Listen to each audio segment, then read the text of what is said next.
नमस्कार, संकल्प न्यूज में आपका स्वागत है। मैं हूं आलोक शर्मा। आइए नजर डालते हैं आज की मुख्य खबरों पर। हेडलाइंस के प्रायोजक हैं Shri Sai Mahima enterprises, tiles world, Dongargaon road, Farhad Chowk, Rajnandgaon.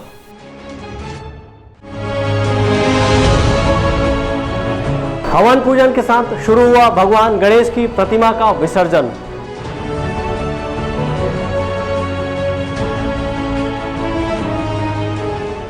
Covid guideline के तहत शहर में निकली ताजिया।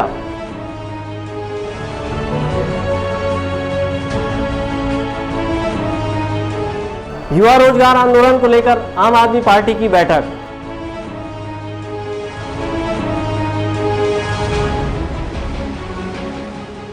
और कोतवाली थाने में बनी कोविड से सुरक्षा की दीवार। अब खबरें विस्तार से। गणेश चतुर्थी के पर्व के दौरान आज हवन पूजन के साथ ही भगवान गणेश की प्रतिमा के विसर्जन का दौर भी शुरू हो गया। गणपति बप्पा मोरिया, अगले बरस तू जल्दी आ के जय घोष के साथ भगवान गणेश प्रतिमाओं का विसर्जन का सिलसिला शुरू हो गया है। इसी के तहत 11 दिनों तक चलने वाले गणेश पर्व का समापन हो गया। गणेश प्रतिमा के विसर्जन के पूर्व अनंत चतुर्दशी के मौके पर भक्तों ने भगवान गणेश के विधि विधान से हवन यज्ञ कर आहुति दी गई। इस मौके पर पंडितों द्वारा वैदिक मंत्रोच्चार किया गया और भगवान गणेश की आरती उतारी गई। इसके बाद प्रतिमा विसर्जन का सिलसिला भी शुरू हो गया, जो देर शाम तक जारी रहा। नगर निगम प्रशासन द्वारा शिवनाथ नदी तट पर प्रतिमा विसर्जन के लिए कृत्रिम कुंड बनाया गया है। नदी अथवा तालाब में गणेश प्रतिमा को विसर्जन करने की मनाही की गई है। इस वर्ष कोरोना काल के चलते गणेश समिति ने प्रशासन के निर्देशानुसार 4 फीट से कम ऊंचाई वाले गणेश प्रतिमाओं को विराजित किया था। बिना ढोल नगाड़े और धुमाल के बीच भक्तों ने भगवान गणेश की प्रतिमाओं को विसर्जित किया है। गणेश विसर्जन के लिए पुलिस प्रशासन द्वारा शिवनाथ नदी के तट पर सुरक्षा के पुख्ता इंतजाम किए गए हैं और पुलिस बल तैनात किए गए हैं। इस मौके पर भक्तों ने वैश्विक महामारी कोरोना वायरस से राजनांदगांव सहित सारे विश्व को सुरक्षित निरोगी रखने की विघ्नहर्ता श्री गणेश भगवान से मंगल कामनाएं की है। मनोज देवांगन और अंकालू साहू के साथ परमानंद रजक, संकल्प न्यूज़। करबला के शहीद हजरत इमाम हुसैन की शहादत की याद में मुहर्रम के आखिरी दिन कोरोना के बीच सादगी से ताजिया निकाली गई। कोरोना संक्रमण की गाइडलाइन के अनुसार शहर में ताजिया के जुलूस में कोरोना संक्रमण को देखते हुए सोशल डिस्टेंसिंग का पालन करते हुए मास्क और सैनिटाइजर का उपयोग कर ताजिया निकाला गया। बीते दिनों कलेक्ट्रेट में एक बैठक आयोजित की गई थी। बैठक में जो गाइडलाइन जारी की गई थी उसी गाइडलाइन के अनुसार मुहर्रम का जुलूस निकाला गया, जिसमें 2 घंटे की छूट दी गई थी। जुलूस में 40 से 50 लोग से ऊपर नहीं होने की बात कही गई थी, जिसका पालन समाज के लोगों ने किया।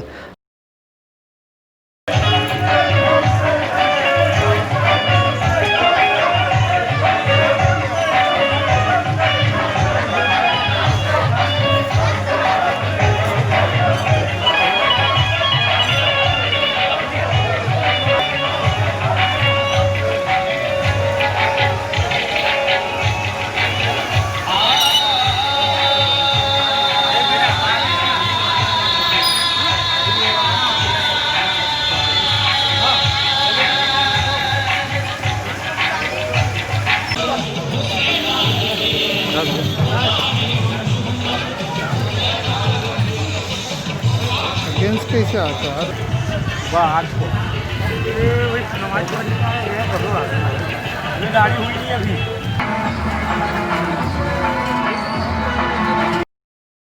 हजरत इमाम हुसैन की शहादत को याद कर मुहर्रम पर इस वर्ष सादगी से ताजिया का जुलूस निकाला गया। ताजिया का जुलूस शहर के तेलीपारा से होते हुए रानी सागर के पास स्थित अटल सैयद की दरगाह पहुंचा, जहां दरगाह के सामने फातिहा पढ़ी गई और इसके बाद ताजिया शहर के मुख्य मार्ग दुर्गा चौक, बसंतपुर थाना, सदर बाजार होते हुए गंज लाइन, हाट बाजार के पास इमामी अखाड़ा पहुंचा। मनोज देवांगन के साथ हफीज़ खान, संकल्प न्यूज़। राजनांदगांव शहर में आम आदमी पार्टी की बैठक रखी गई, जिसमें पार्टी के प्रदेश अध्यक्ष सहित जिला पदाधिकारी व कार्यकर्ता शामिल हुए। युवाओं को रोजगार व किसानों सहित अनियमित कर्मचारियों के मुद्दे को लेकर राजनांदगांव शहर के गांधी चौक स्थित रामायण प्रचारक भवन की छत पर सोशल डिस्टेंसिंग का पालन करते हुए हैंड सैनिटाइजर और मास्क का उपयोग कर आम आदमी पार्टी ने बैठक आयोजित की। इस बैठक में आम आदमी पार्टी के प्रदेश अध्यक्ष कोमल हुपेंडी, राजनांदगांव जिला अध्यक्ष खेमराज वर्मा सहित जिले के अन्य पदाधिकारी व कार्यकर्ता शामिल हुए। बैठक के दौरान आम आदमी पार्टी के प्रदेश अध्यक्ष व जिला अध्यक्ष ने प्रदेश सरकार को जमकर आड़े हाथों लिया और सरकार को हर मोर्चे पर विफल बताया। आम आदमी पार्टी के प्रदेश अध्यक्ष कोमल हुपेंडी ने कहा कि शिक्षकों की नियुक्ति, पुलिस भर्ती, स्वास्थ्यकर्मी, किसान सहित अनियमित कर्मचारियों के नियमितीकरण को लेकर युवाओं को रोजगार देने में नाकाम रही। प्रदेश सरकार के खिलाफ युवा रोजगार आंदोलन की शुरुआत की जा रही है। इसमें हस्ताक्षर अभियान चलाया जाएगा। वहीं आगामी 13 अक्टूबर को मुख्यमंत्री निवास का घेराव भी इसी मुद्दे के तहत किया जाएगा। अभी जिले में लगभग हर विधानसभा में कार्यकर्ता हमारे तैयार हो गए हैं। हमारा आम आदमी पार्टी पूरी तरह जनहित ऐसी कार्य करेंगे। जनहित के जो मुद्दे हैं, शिक्षा, स्वास्थ्य, रोजगार, तीनों मुद्दा तो हमारे है ही। साथ में हम किसानों को जो तकलीफ़ों का सामना करना पड़ रहा है, उसके लिए हम एक अभियान राजनांदगांव जिले में और चलाएंगे कि विशेष करके जो पटवारी है, ग्राम सेवक है, स्कूल में जो शिक्षक है, जो अपने मुख्यालय में नहीं रहते, तो अभी कलेक्टर से हम मांग करेंगे कि सबसे पहले ये कर्मचारी अपने मुख्यालय में रहे। जब कर्मचारी मुख्यालय में रहेंगे तो ही ये काम करेंगे, क्योंकि अभी सत्ता की पोजीशन ये है, अभी फ़िलहाल सत्तासीन सरकार के संरक्षण में ये कर्मचारी अपने छत्तीसगढ़ में एक शब्द होता है बेहुड़वा, वो हो चुके हैं। हम इन्हें बेहुड़वा नहीं होने देंगे और हम जनहित ऐसी कार्य के लिए चाहे जैसा भी हो, जिस स्थिति में हो, कार्य को अंजाम दें। आम आदमी पार्टी जो युवाओं के लिए विगत 24 घंटे लड़ाई लड़ रही है, युवाओं के रोजगार को लेकर 14,580 शिक्षकों की नियुक्ति, पुलिस भर्ती, स्वास्थ्य विभाग के और प्रेरक, विद्यामितान, उनकी नियमितीकरण, नगर सेना के साथी हैं, व्यावसायिक प्रशिक्षक हैं, अनियमित कर्मचारी जो 1,80,000 की संख्या में छत्तीसगढ़ में है, इनके लिए सरकार बिल्कुल ध्यान नहीं दे रही है। इसके अलावा सरकार यहाँ के विधायकों को संसदीय सचिव बना रही है, निगम मंडलों की नियुक्ति कर रही है, कांग्रेस भवन बना रही है, यहाँ तक कि मुख्यमंत्री का आवास भी बनाने के लिए उनके पास पैसा है, लेकिन छत्तीसगढ़ के युवाओं को रोजगार देने के लिए सरकार बिल्कुल ध्यान नहीं दे रही है। इसलिए आम आदमी पार्टी पूरे प्रदेश में ये आंदोलन चल रही है, युवा रोजगार आंदोलन, जिसके तहत अपन पूरे प्रदेश के युवाओं को, उनके पालकों से हम हस्ताक्षर अभियान ले रहे हैं और 13 अक्टूबर को मुख्यमंत्री आवास का पूरे प्रदेश से हम लोग जाके घेराव करेंगे और ये मांग करेंगे कि छत्तीसगढ़ के युवाओं को रोजगार दें। सिर्फ गोबर बिनाने में छत्तीसगढ़ के युवाओं को न लगाएं और जितने हस्ताक्षर अभियान में पेपर्स जो लाखों की संख्या में होंगे, उनको हम जाके मुख्यमंत्री जी को सौंपेंगे। राजनांदगांव को लेकर के क्या कहेंगे, किस तरह से यहाँ विस्तार हो रहा है? राजनांदगांव में संगठन बहुत मजबूती से विस्तार हो रहा है और आने वाले जो मुख्यमंत्री का घेराव है, उसमें हर विधानसभा से 1,000 युवा जाएंगे और मुख्यमंत्री जी का घेराव करेंगे। और मुझे विश्वास है कि छत्तीसगढ़ की जनता और राजनांदगांव विशेषकर जो संस्कार नगरी है, यहाँ से हम तो अपेक्षा करते हैं कि छत्तीसगढ़ के लोग जो बदलाव चाहते हैं आने वाले समय में, राजनांदगांव से मजबूत तरीके से बदलाव चाहते हैं। से प्रदेश में कोरोना के मामले जो बढ़ रहे हैं, छत्तीसगढ़ की सरकार पूरी तरह फेल है। दिल्ली में आम आदमी पार्टी की सरकार है जो मजबूती से कोरोना के खिलाफ जंग लड़ रही है और आम आदमी पार्टी का एक सिपाही हर गांव में जाएगा, ऑक्सीमीटर लेके ऑक्सीजन जांच करके छत्तीसगढ़ के लोगों को कोरोना से बचाने के लिए मदद करेगी। युवा रोजगार आंदोलन के तहत आम आदमी पार्टी के द्वारा जिला पदाधिकारी व कार्यकर्ताओं को दिशा निर्देश देने बैठक का आयोजन किया गया था, जिसमें जिले के हर विधानसभा से लगभग 1,000 युवा मुख्यमंत्री निवास घेराव के लिए पहुंचने की बात कही गई। वहीं युवा बेरोजगारों के पालकों से हस्ताक्षर करवाकर लाखों पत्र मुख्यमंत्री को सौंपने जाने को लेकर भी बैठक में जानकारी दी गई। बैठक के दौरान आम आदमी पार्टी के प्रदेश अध्यक्ष ने प्रदेश की सरकार को कोरोना सहित हर मोर्चे पर विफल बताया है। अंकालू साहू और अवधेश यादव के साथ हफीज खान, संकल्प न्यूज़। राजनांदगांव के वरिष्ठ पत्रकार पूरन साहू की आकस्मिक मृत्यु पर पत्रकार जगत में शोक की लहर है।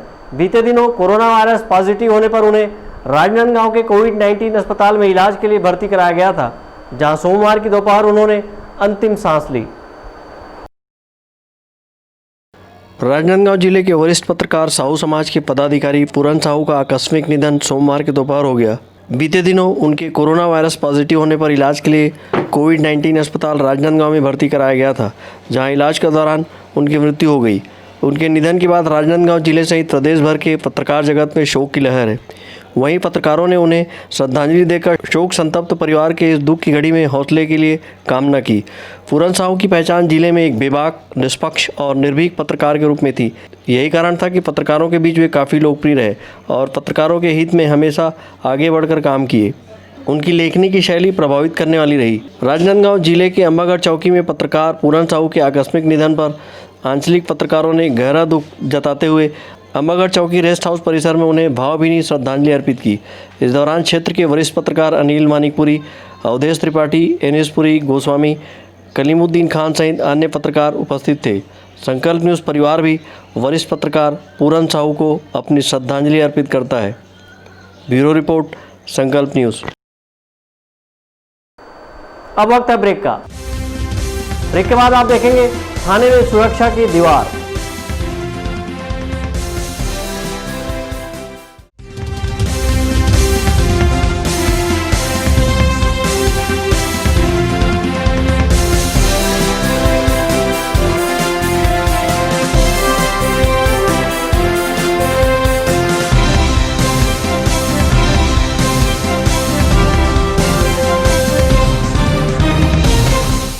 अपने घर, ऑफिस और शोरूम को दीजिए नया लुक हमारे साथ श्री साईं महिमा enterprises tiles world. Flooring, tiling और सैनिटरी वेयर का नवीनतम शोरूम, मन भावन और दिल को छू लेने वाली टाइल्स का एक्सक्लूसिव कलेक्शन, सभी ब्रांडेड कंपनियों के granite, Italian marble, designer tiles, wooden flooring के साथ ढेरों स्टाइलिश प्रोडक्ट्स, किचन सिंक और बाथरूम एक्सेसरीज की विशाल रेंज अब आपकी पहुंच में। श्री साईं महिमा एंटरप्राइजेस टाइल्स वर्ल्ड एंड फटाका मॉल, फरहद चौक, डोंगरगांव रोड, राजनांदगांव। कॉल 9009757412 और 9994574412।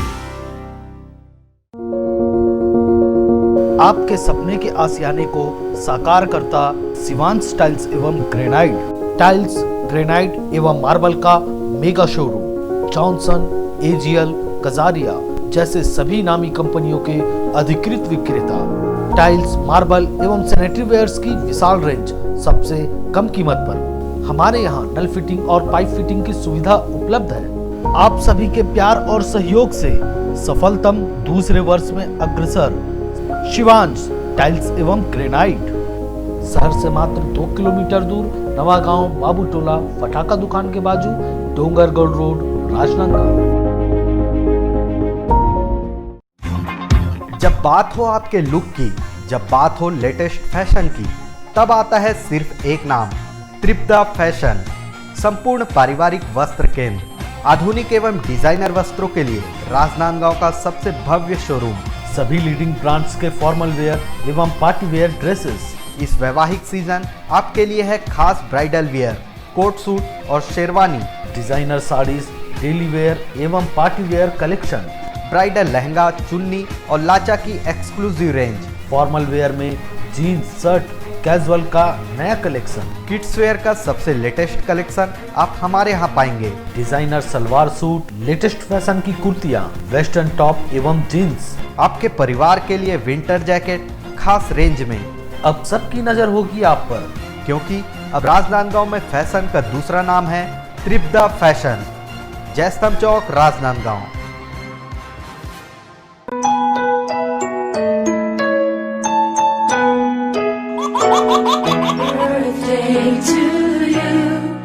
आप अपने बच्चे के जन्मदिन को बनाइए खास संकल्प केबल नेटवर्क के साथ। सिर्फ 500 रुपये में 30 सेकंड का विज्ञापन हर 3 गाने के बाद, और आपको मिलेगा 1 पाउंड का केक फ्री। आप अपने बच्चे की तस्वीर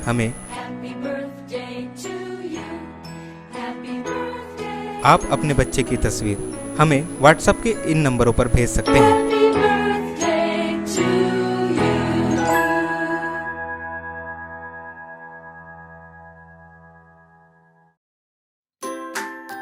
अपने व्यापार को दीजिए नया आयाम। भीड़ में हो आपकी अलग पहचान। जुड़े संकल्प केबल नेटवर्क से, जुड़े संस्कारधानी से। विज्ञापन के माध्यम से स्क्रॉल एड, 24 घंटे आपके टीवी स्क्रीन पर। एल शेप नए रूप में प्रत्येक मिनट पर। वीडियो ऐड, जन्मदिन, व्यावसायिक, उत्सव बधाई, शुभकामनाएं। हमारे विशेष कार्यक्रमों के लिए प्रायोजक आमंत्रित है। संपर्क करें Sankalp cable network, Gandhinagar, Rajnandgaon.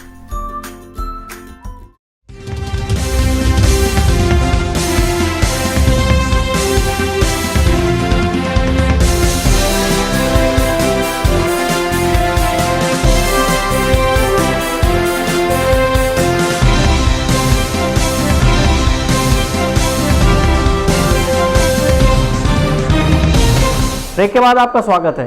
Corona संक्रमण के बचाव के लिए कोतवाली थाने में एक अनोखी पहल की गई है। यहाँ टीआई के चैम्बर सहित अन्य पुलिस कर्मचारियों और आम लोगों की सुरक्षा के लिए प्लास्टिक की पारदर्शी पर्दा लगाया गया है। राजनांदगांव जिले में लगातार कोरोना संक्रमण के मरीजों में इजाफा हो रहा है। जिले में औसतन प्रतिदिन 50 से अधिक नए संक्रमित मरीजों की पहचान की जा रही है। इसी तरह फ्रंट लाइन में कोरोना वॉरियर्स के रूप में जंग लड़ रहे डॉक्टर, स्वास्थ्यकर्मी सहित पुलिस कोरोना संक्रमण के शिकार हो रहे हैं। ऐसे में कोतवाली पुलिस ने कोरोना से बचाव के लिए एक अनोखा तरीका अपनाया है और अपने चैम्बर सहित पूरे थाने में बैठने की जगह को प्लास्टिक से कवर किया है। इसी तरह थाने के बाहर ऑटोमेटिक सैनिटाइजर मशीन लगाया गया है। इसके साथ साथ थाने को बार बार सैनिटाइज भी किया जा रहा है। थाना प्रभारी वीरेंद्र चतुर्वेदी ने खुद अपने चैम्बर में टेबल टॉप लगा रखा है और थाने के अन्य अधिकारियों व कर्मियों की बैठने की जगह को पारदर्शी प्लास्टिक की शीट से घेरा बना दिया है। टीआई वीरेंद्र चतुर्वेदी का कहना है कि इससे थाने आने वाले फरियादी तथा अन्य लोगों से सोशल डिस्टेंसिंग बना रहेगा और उन्होंने बताया कि थाने में सैनिटाइजर का उपयोग जरूरी कर दिया गया है। वे थाने को भी हर दिन सैनिटाइज करवा रहे हैं।